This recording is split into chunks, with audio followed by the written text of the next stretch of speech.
Welcome to the community of engineers, the change agents in the society.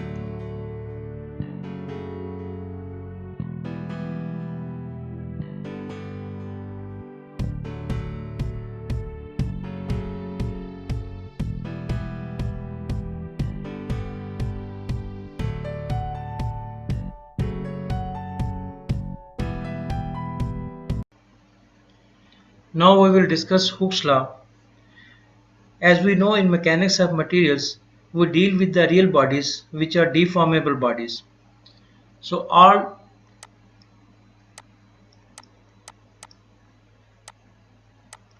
deformable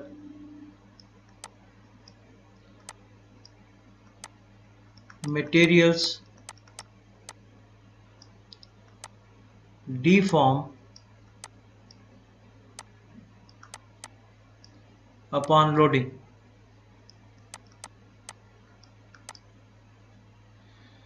Further, a material is said to be elastic if it regains its original position after removal of the load. So in elastic materials,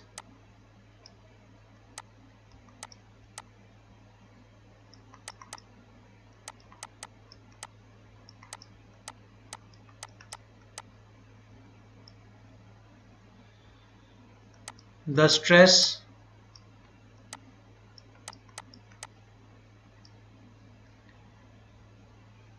is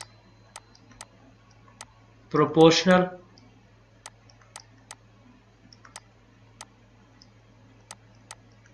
to strain.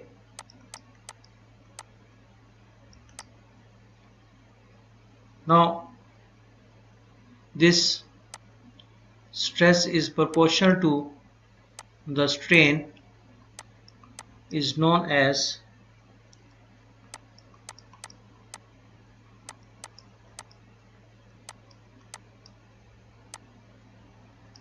the Hooke's law. This stress-strain relationship is made by using the universal tensile machine, where we use a specimen described by the ASTM standard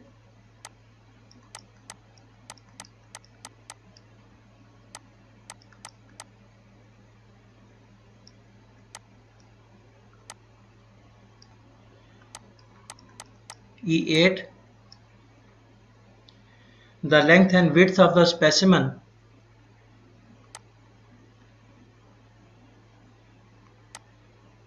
that is described in this ASTM standard. This is the gauge length and this is the gripping section where it holded by the universal tensile machine. And further, the cross-sectional area of the specimen may be a circular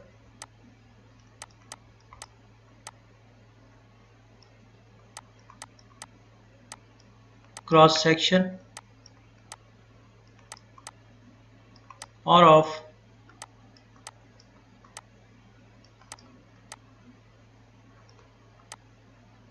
angular cross section.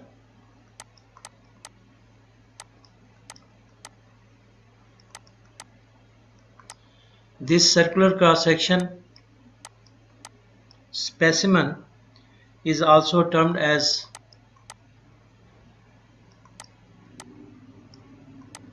button head specimen, and this rectangular cross section also known as the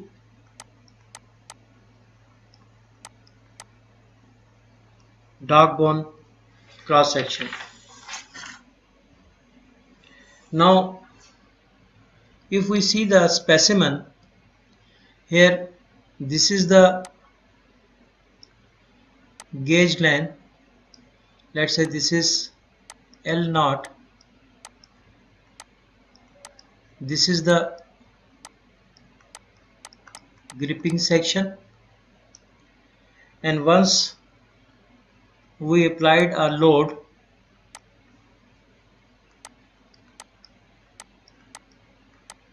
in the form of external mechanical force,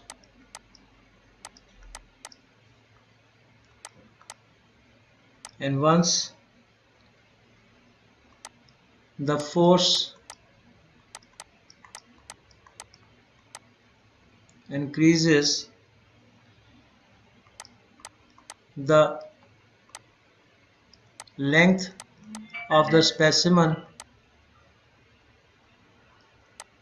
changes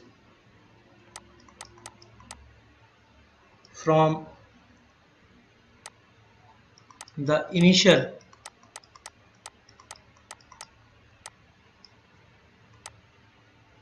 length of the specimen, that is L naught, to instantaneous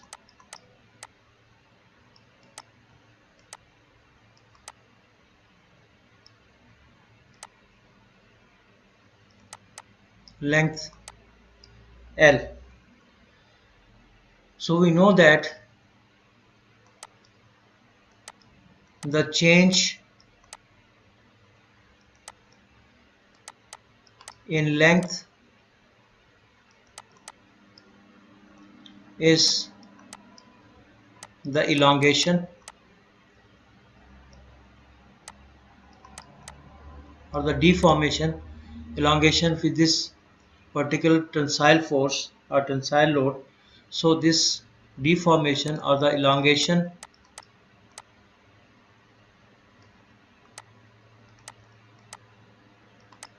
is going to be L minus L naught. And we know that the mere of the deformation is known as the mere of the deformation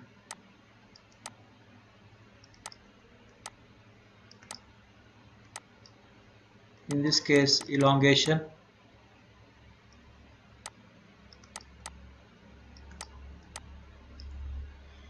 is known as strain, whereas we know that stress depicts the intensity of the internal resistive forces against the load, and stress is internal observation, whereas the strain is an external physical quantity which can be measured. So if we talk of a engineering stress,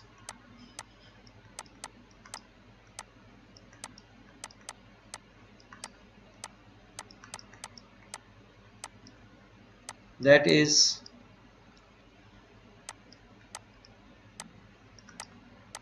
instantaneous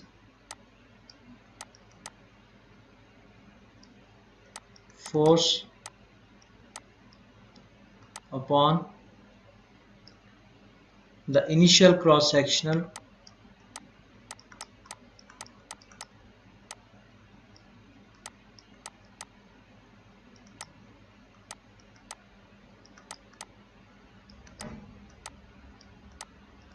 area of the specimen, that is sigma f upon the A naught. Now this is the initial cross-sectional area of the specimen, and engineering strain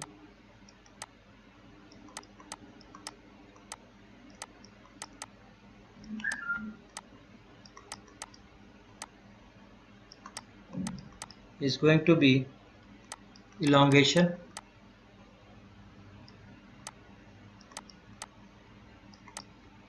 upon the initial length.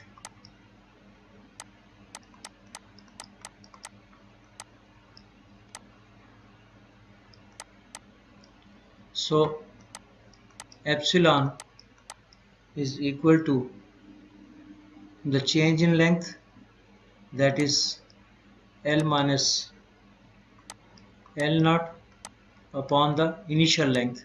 that is L naught. So we can write this as L upon L naught minus 1. Now further, for the application of Hooke's law, few assumptions are required to apply, and these assumptions are: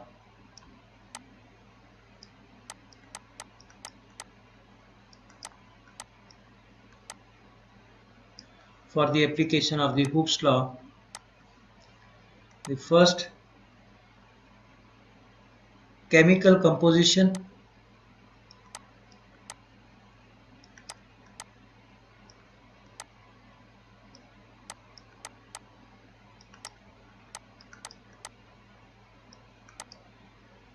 is constant throughout of the specimen, means the homogeneous material and the isotropic material. There is no change in temperature,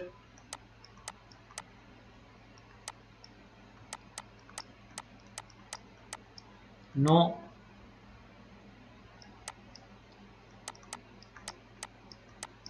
in temperature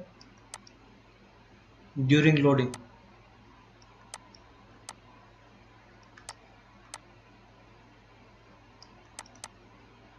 So the temperature should be constant because it will have effect on the deformation or the result. There is no stress concentration,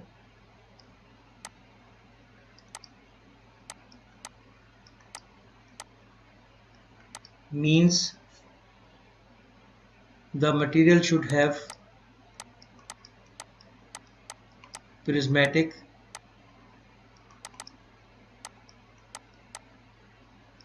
cross section.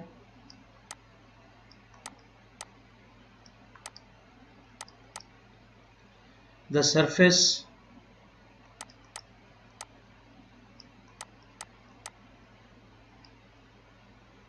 is perfectly smooth,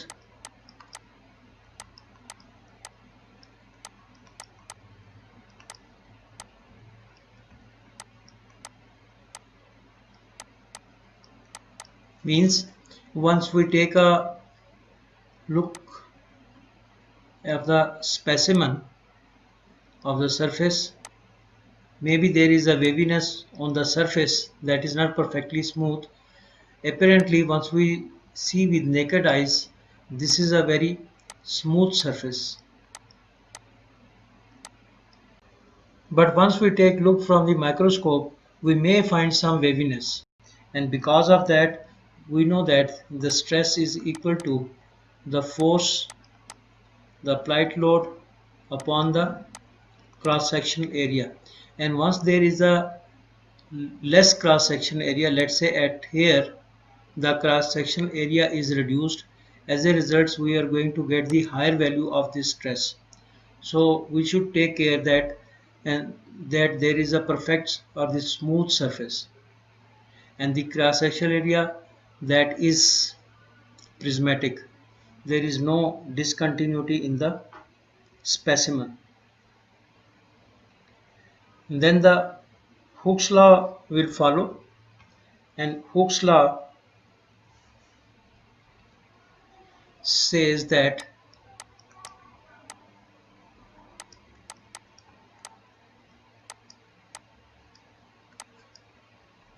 the stress is proportional to strain if we follow the above discussed assumptions. And since we know that there are two types of stresses, the normal stress, and as a result we say that this normal stress is proportional to the normal strain, and we also have the shear stress that is proportional to gamma. And once we remove these proportionalities, we get the constants. So after removing these proportionalities, we can write this as sigma is equal to E epsilon. Now this E is the modulus of elasticity, or we may call this Young's modulus. And for the case of shear stress, the tau is equal to G gamma. Here G is the modulus of rigidity.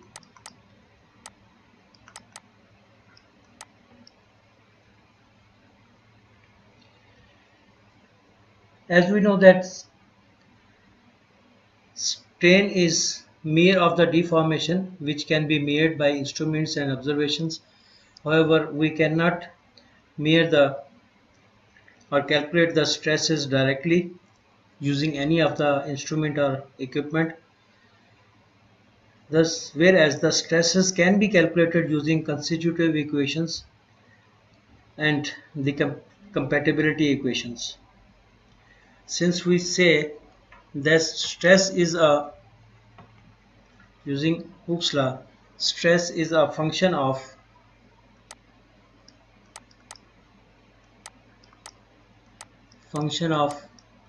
strain, and if we plot this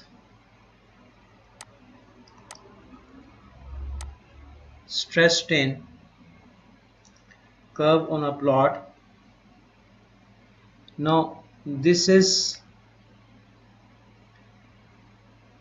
equal, we can compare it with the equation of straight line. Now here if we see the sigma is equal to E epsilon, similarly if we draw the plot for equation of straight line, and we know that equation of straight line is that mx plus c. Now c is the intersection point along y-axis from where this line is passing. Now here in this case we have the zero value of this intersection, so for the case of stress strain diagram, this slope that passes from the origin, now x represents the epsilon and this represents the Young's modulus, represents the slope of the line. Now here we see that this is the slope of the line which represents the Young's modulus.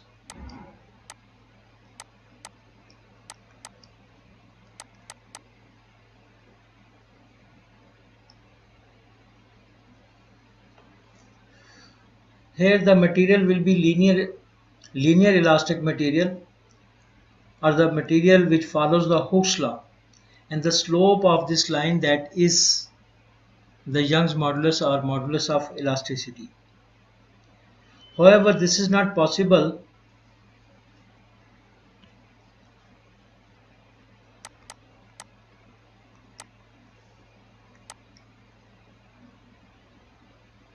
this is not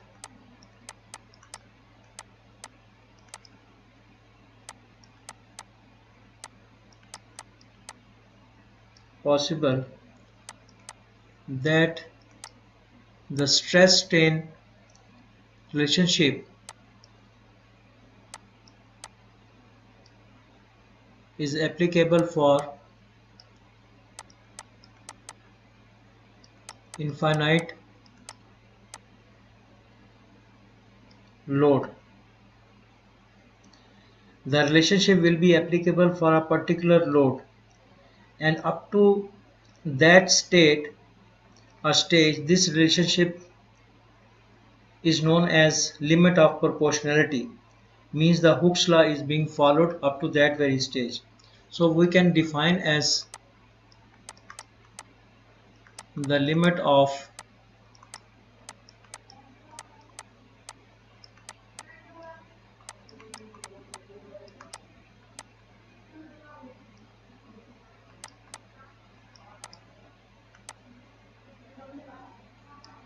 a state up to which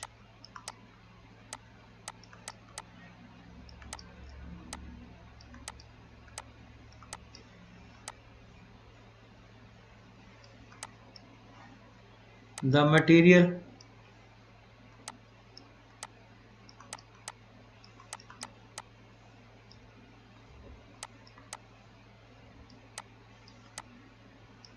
follows the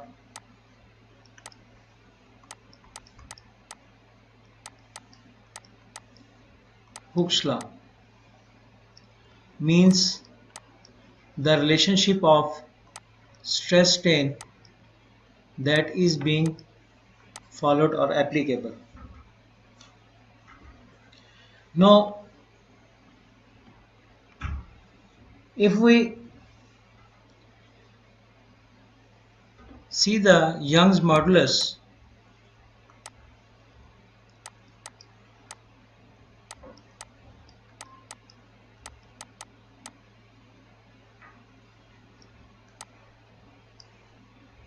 and that is taken out from basic equation, that is sigma to E epsilon. So we can write this Young's modulus equal to sigma upon epsilon.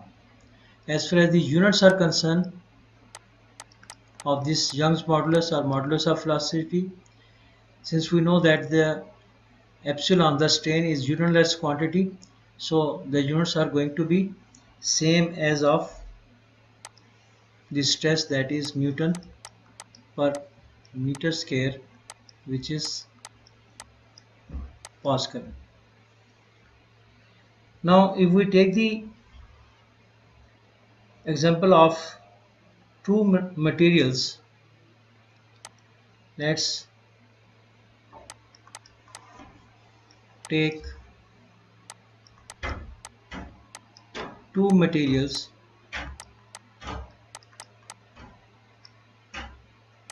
A and B,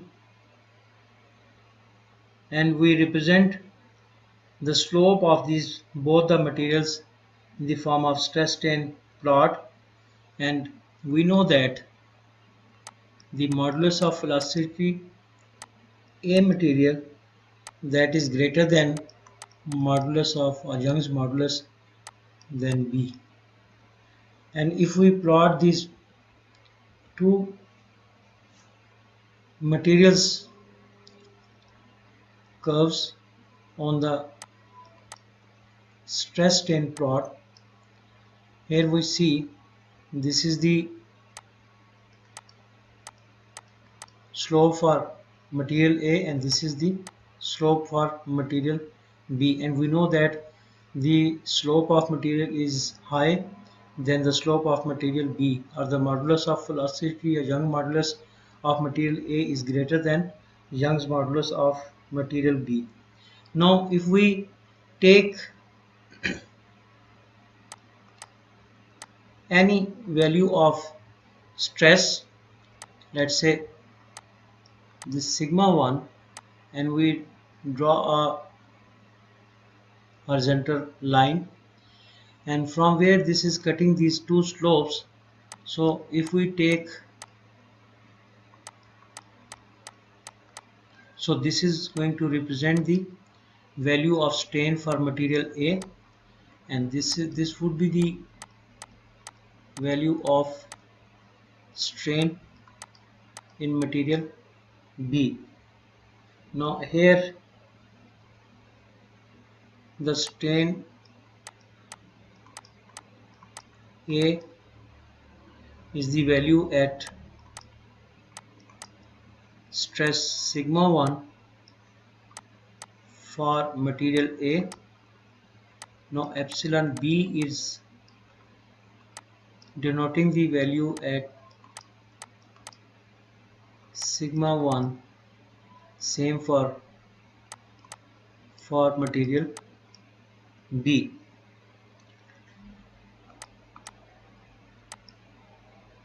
So here same stress is applied on both the materials, and we know that sigma 1 is equal to load upon the cross sectional area, and we also assume that the load, that is P for A material and for P for B material, that is same. And similarly we're taking the cross section, that is material for A, cross section area for material B is again same.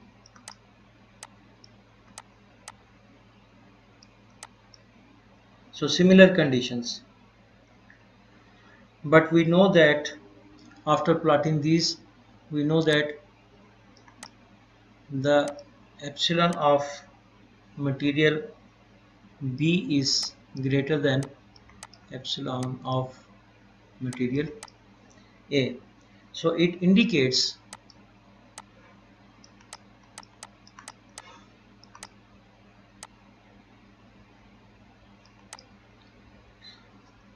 that the material with high modulus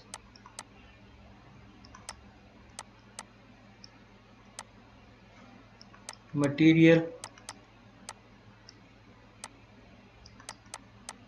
with high modulus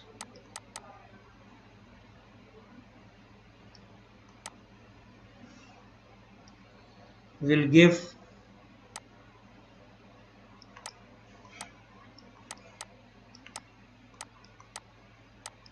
less strain.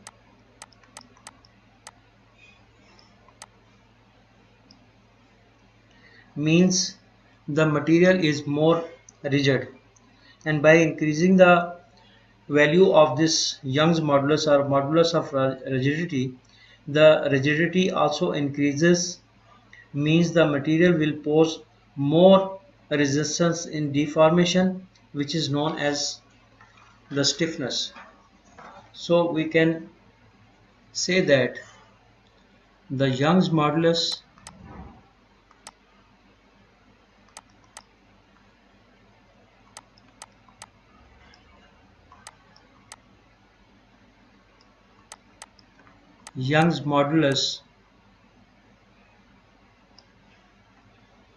is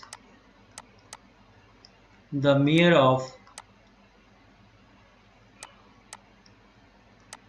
of stiffness.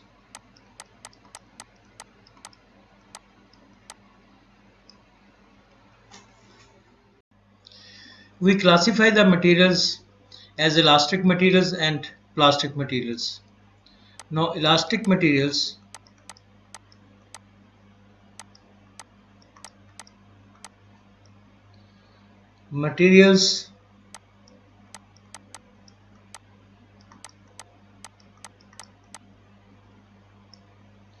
which regain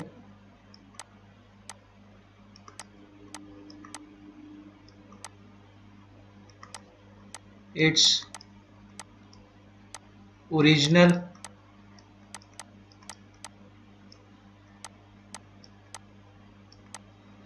shape and size after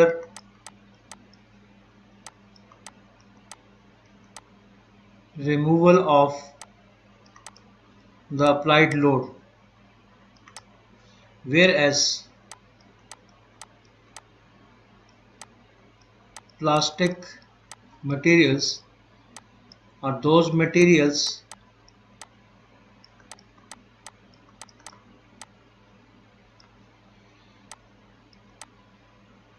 which does not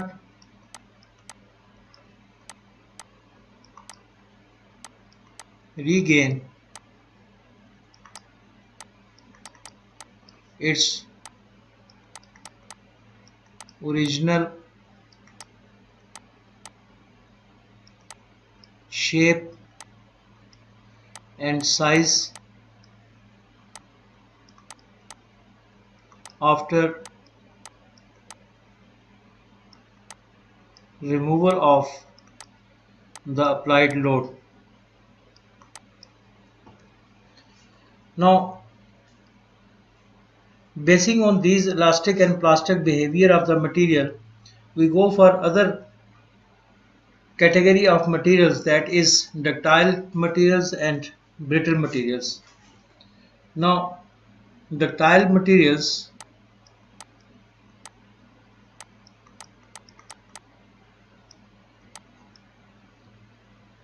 are those materials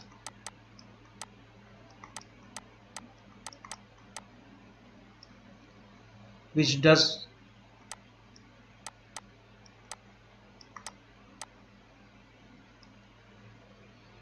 undergoes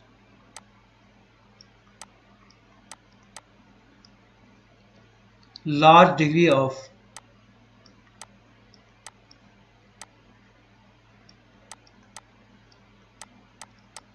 deformation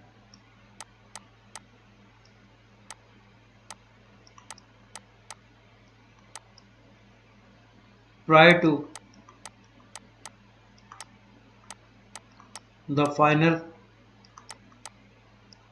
failure or fracture, whereas the brittle materials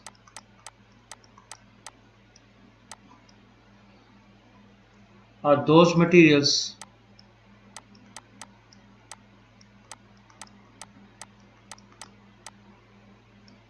which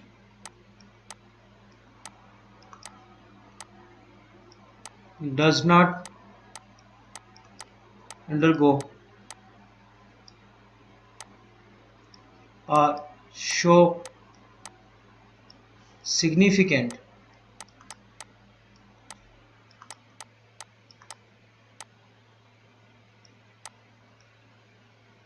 deformation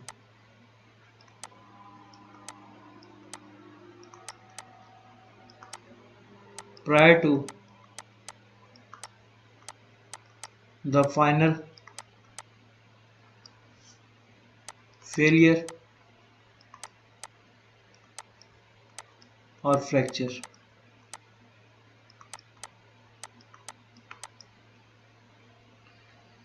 Now, the classification is based on the degree of deformation of the material or degree of elongation, now which is quantified by using the percentage elongation of the material.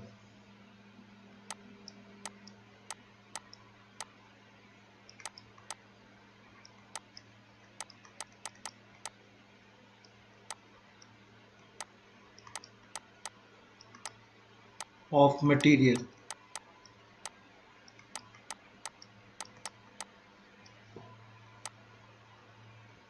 Now this is calculated using percentage elongation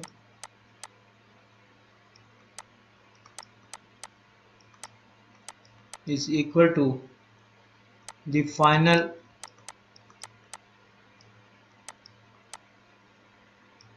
length of the specimen minus the initial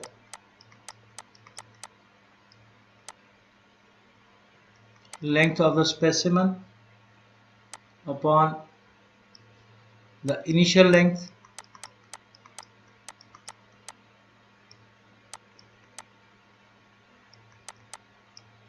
multiplied by 100.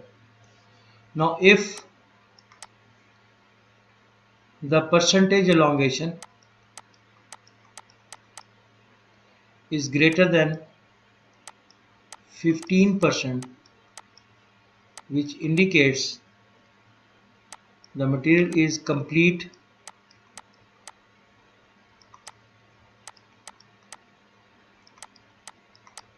ductile material, and if the percentage elongation is greater than 5% but less than 15%, means the material is intermediate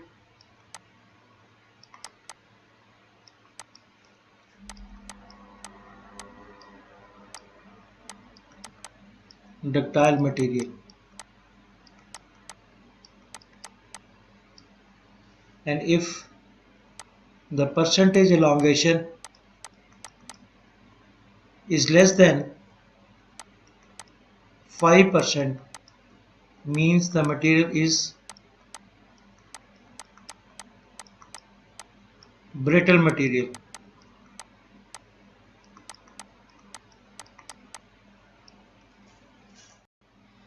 Now let's see stress strain diagram for the ductile material, and we consider mild steel material to plot a stress strain diagram for the ductile material.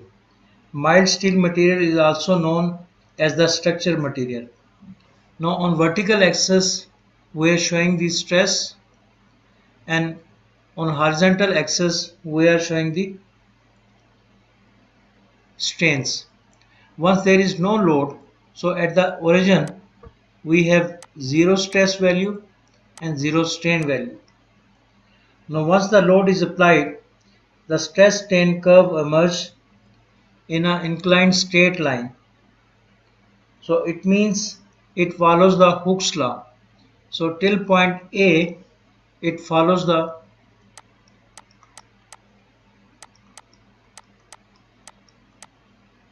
Hooke's law, means stress is equal to E epsilon. Here E is the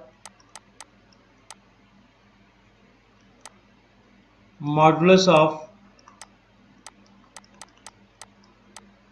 elasticity,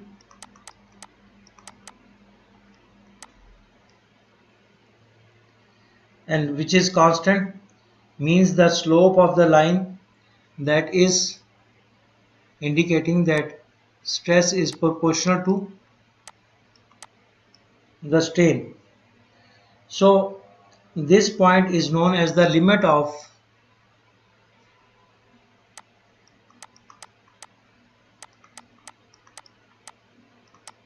proportionality.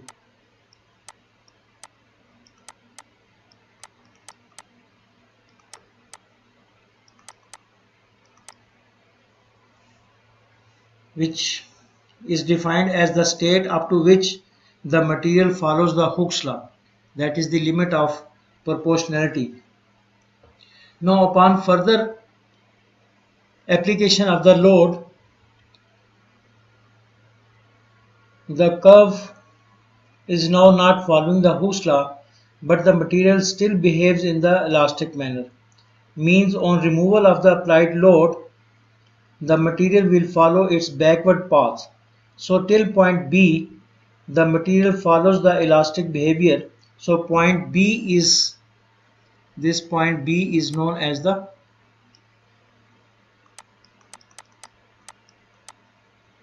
elastic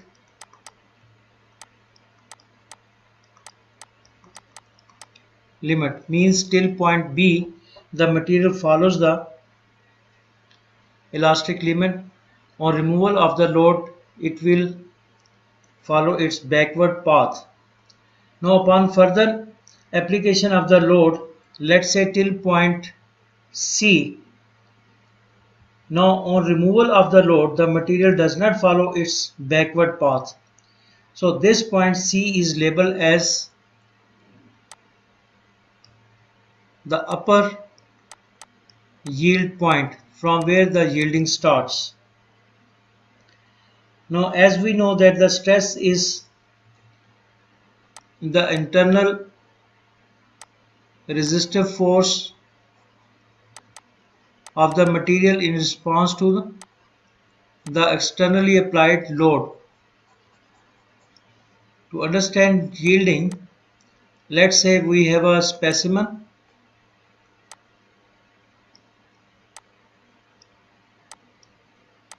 that is loaded in tension with a load P. To analyze the stress, let's we use a section method and we cut the section of the specimen. Now on this cut section, this is the applied load P, and as a result, in response to that, there is a force inside the material due to the interatomic arrangement or molecular arrangement. There is an interatomic force that is represented with this P. Now what is happening before yielding? This F is equal to P. That is why we used to represent this stress is equal to P upon A, because this F is equal to the P. And once or after the yielding,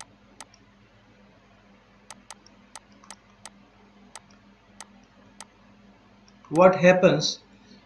The molecules or the atoms, they are departed. They are now at further distance and interatomic molecular force that is reduced. Now F is less than the applied load, and as a result, if we see the stress, now this is F upon the area. Once this force is decreasing, the stress is also decreasing. Now from this point, upper yield point, if we further load the specimen, now what happens? The stress starts decreasing while strain is still increasing. Now till point D, this happens. The stress is decreasing but strain is increasing. Now this point D is labeled as the lower yielding point of the material. Now from this point onward, the yielding is eliminated, and once we further apply the load, the again stress start increasing until point E. The stress is increasing with the strain, and this happens because of the phenomena we used to call strain hardening. Now in strain hardening, the atoms or molecules which were located at distance now rearrange themselves and come closer, and because of the rearrangement of the atoms and molecules, the interatomic force that is again increased, and as a result the stress is also increasing till point E. Now this point E is known as the ultimate tensile stress of the material. That is the maximum stress that a material can sustain, that is the ultimate tensile stress. And if we further keep on loading the specimen after that ultimate tensile stress, the stress start decreasing, and at point F the failure occurs. Now this is the failure or the fracture point where the material breaks into two. Let's take a review of stress strain diagram for the ductile material. From origin till point A, the material follows the Hooke's law, and A is the limit of proportionality. Till this point, it is obeying the Hooke's law. And after that, till point B, the material does not follow the Hooke's law, but the material behavior is still in an elastic manner. So this point B is termed as the elastic limit. And till point C, now the material is in the plastic that it does not follow its backward path. Now it is in a plastic range. Now this point C is known as the upper yield limit. Means after from this point till point D the yielding starts. Thus because of that yielding the stress that is decreasing but strain that still is increasing. And after this point D, that is known as the lower yield point, again the stress increasing because of the strain hardening of the material, and till point E this stress is increasing, and E used to represent the ultimate tensiles, the maximum tensile stress for any of the material, and F is the failure or the fracture point. Now in this plot 2 points are very important. One is the yield point,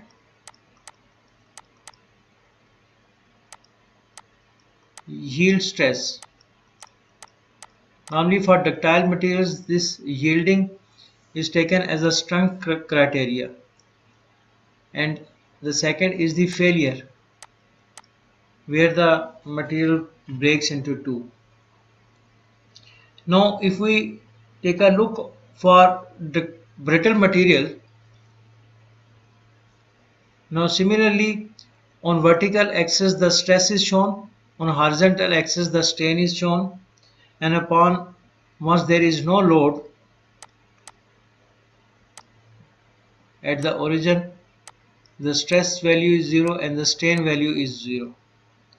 Now upon application of the load, again the stress strain curve that emerges, and till point A the material follows the Hooke's law. Now this point A is termed as the limit of proportionality.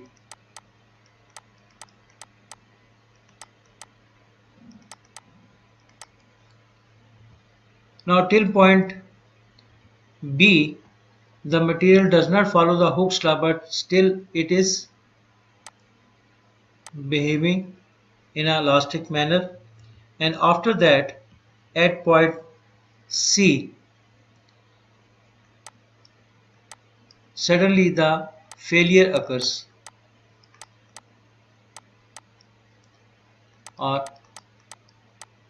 fracture of the material occurs. Now this is the elastic limit. Now we see in brittle materials there is no prior indication for the failure, no yielding starts, and no such curve that builds. So this is for the case of brittle materials. Now there are two stresses, engineering stress and the true stress. Now there is a slight difference between the engineering stress and the true stress. For the case of engineering stress, let's say we used to represent with this sigma E as engineering stress, the same expression P upon area. In this case we used to take the initial cross-sectional area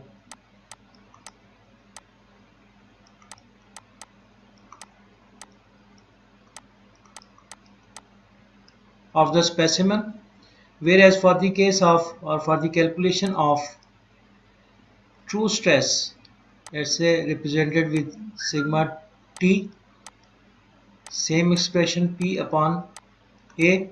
Now for this case we used to measure with the reduced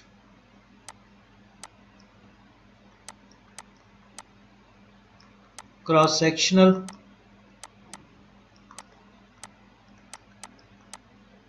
area of the specimen because of the elongation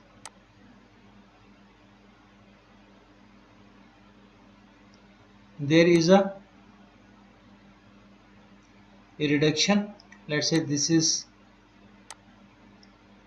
a specimen that is under tensile loading. Now in the gauge section there is a reduction in the cross section area. Now for the case of true stress we used to take this area, so once this area is reduced the stress is increased. That is why for the case of true stress the stress value is higher as compared to the engineering stress. Generally the strength is very important property for any of the material, and as a layman we can define strength is the load carrying capacity of the material, but from engineering point of view we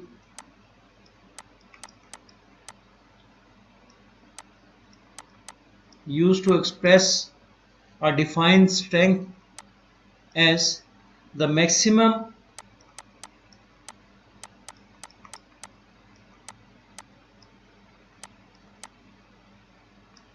value of stress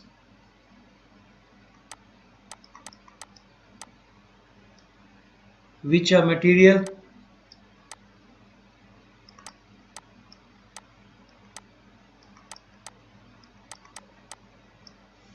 can sustain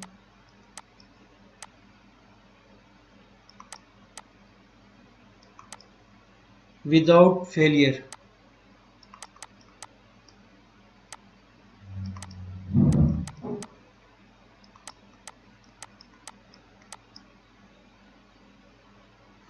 And for the ductile materials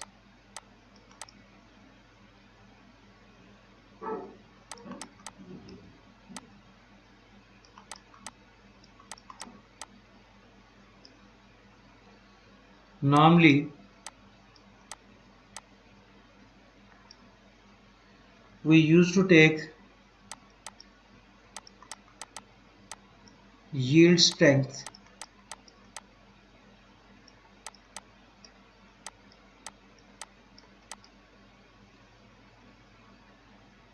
as failure